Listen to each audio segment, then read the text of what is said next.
Pedri? Clásico. Clásico. ¿Por qué él me hace acordar de Iniesta? It's very similar like Andrés Iniesta. Pedri est un joueur exceptionnel. Pedri est beaucoup trop fort. Quand il a le ballon, on a l'impression qu'il ne le perdra jamais. C'est un artiste, un maestro qui incarne l'essence du football. Si tu aimes le football, tu ne peux qu'aimer Pedri. C'est un peu comme Iniesta à son époque, un joueur qu'on ne peut pas détester. Depuis la saison 2020-2021, Pedri n'avait réalisé aucune saison complète. Mais aujourd'hui, il enchaîne des matchs et réalise des performances XXL. Match après match, il sort des prestations de top niveau. Et pour moi, à l'heure actuelle, il fait clairement partie du top 5 mondial et il est clairement le meilleur milieu de terrain du monde. Sa technique, sa vision du jeu, son intelligence et son influence sur le jeu du Barça est vraiment incroyable. Il y a un Barça avec et sans Pedri. Il est le métronome du Barça et vraiment tout passe par lui. Il trouve ses coéquipiers dans des positions idéales, même dans des espaces restreints, et ses passes millimétrées créent à chaque fois des occasions de but. Et en plus de tout cela, il est un joueur intelligent qui comprend le jeu, qui anticipe les actions adverses et qui prend quasiment tout le temps les bonnes décisions. Beaucoup le comparent à Iniesta et honnêtement, tous ceux qui le comparent à Iniesta ont vraiment raison. C'est le même profil, c'est le même type de joueur. Il porte le numéro 8, les deux sont espagnols, les deux sont extrêmement doués, techniquement incroyables. C'est vraiment deux joueurs très similaires.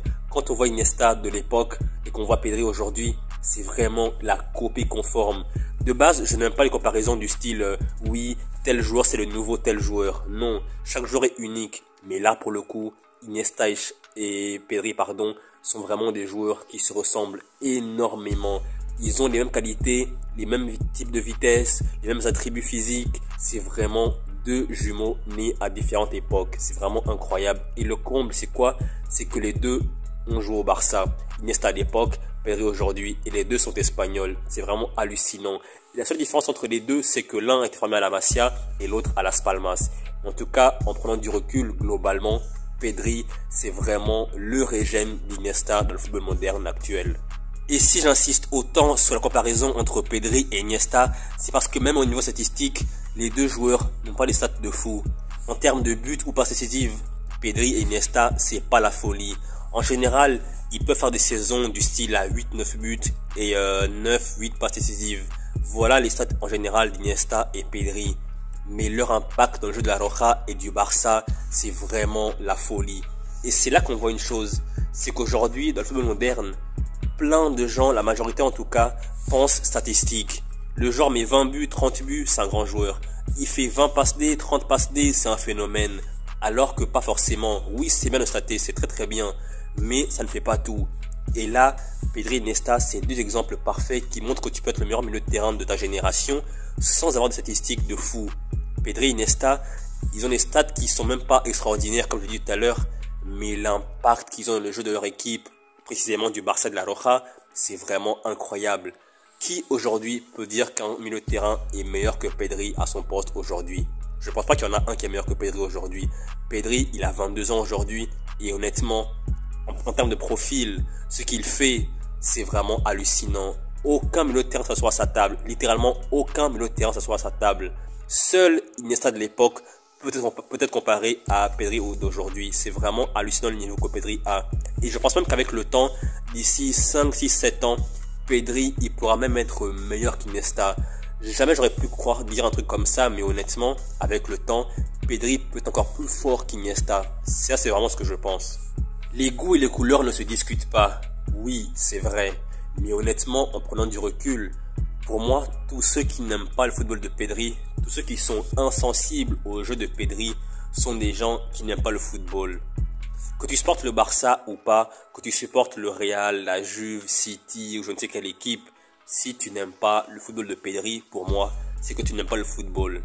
Après oui, c'est vrai, chacun sa sensibilité, chacun aime ce qu'il aime. Il y en a qui vont préférer le Enzo Fernandez, il y en a qui vont préférer Bellingham, Valverde, Cole Palmer, Musiala, etc. Mais en termes de milieu de terrain pur, milieu central, Pedri c'est vraiment à mes yeux la référence. J'ai pas le sens infuse, je suis pas le plus intelligent du monde, mais honnêtement, je regarde tous les matchs du Barça, et d'ailleurs je supporte le Barça. Il y en a qui vont penser que je suis pas objectif, mais honnêtement, c'est la vérité. Même si Pedri était un joueur du Real, de Atlético Madrid, du Bayern, je sais pas quoi, j'aurais dit la même chose. Pedri, c'est vraiment le top du top. C'est vraiment le top 1. Aujourd'hui, c'est le meilleur milieu de terrain du monde. Et tous ceux qui sont insensibles à son football, pour moi, n'aiment pas le football. Je suis vraiment désolé, mais c'est le cas. Parce que Pedri, c'est vraiment la référence à son poste aujourd'hui. Il n'est pas fort physiquement, mais il a un cerveau qui est vraiment hyper connecté avec tout son corps. Tout ce qu'il fait est incroyable. Il a des yeux derrière la tête. Tout ce qu'il fait est juste. Ses passes, ses frappes, son positionnement, tout est calculé, tout est dans la justesse. C'est vraiment incroyable. Et en plus, il joue avec élégance, avec finesse. Et pour moi, ça c'est vraiment le summum du top niveau footballistique pour un milieu de terrain. Pedri, c'est vraiment le modèle. Vraiment, c'est un mélange entre Iniesta et Zidane. C'est vraiment incroyable. Mais malheureusement, comme on le sait tous, ce genre de joueurs ne sont jamais pris en considération pour le Ballon d'Or. Ce genre de joueurs comme Pedri, des milieux centraux qui sont un petit peu en retrait, ils ne sont jamais considérés pour les récompenses individuelles comme le Ballon d'Or. C'est toujours les joueurs offensifs qui ont l'avantage, qui sont toujours récompensés pour le Ballon d'Or. Et du coup, Pedri, année après année, saison après saison, il sera probablement élu meilleur milieu de terrain de la saison, mais Ballon d'Or, je ne pense pas. Et ça, c'est vraiment dommage parce qu'un joueur comme lui, c'est vraiment un joueur qui dynamise son équipe, qui est le métronome de son équipe, qui fait tout. Donc, il y a un Barça et une Espagne avec et sans Pedri. S'il est là, on le sent. S'il n'est pas là, on sent son absence très clairement. Et ça, c'est vraiment un truc à prendre en compte. Et malheureusement, c'est pas pris en compte pour les Ballons d'Or, etc. Et c'est vraiment dommage. Donc voilà, c'est la fin de la vidéo. J'espère que vous avez aimé la vidéo. Si c'est le cas, n'hésitez surtout pas à liker la vidéo, à la partager et surtout, n'hésitez surtout pas à vous abonner et donner votre opinion dans la section commentaire en disant si pour vous aussi, Pedri est actuellement le meilleur milieu de terrain du monde. Sinon, s'il y a un autre joueur de foot qui est meilleur que lui selon vous, n'hésitez surtout pas à donner aussi son nom en commentaire. Et je vous dis à la prochaine pour une nouvelle vidéo. Salut!